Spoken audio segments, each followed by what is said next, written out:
Ready to explore and reveal? Dive into today's question and uncover the answers together. To download Xbox Game Pass games for offline play, follow these steps. 1. Open the Xbox Game Pass app and sign in. 2. Select the game you wish to download. 3. Click Install to download the game to your console.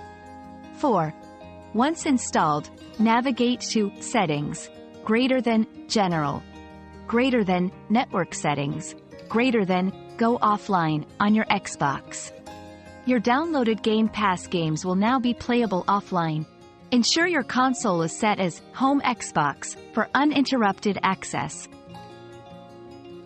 We've quenched today's curiosity, but there's always more to learn. Keep the curiosity alive by subscribing and joining us for our next adventure.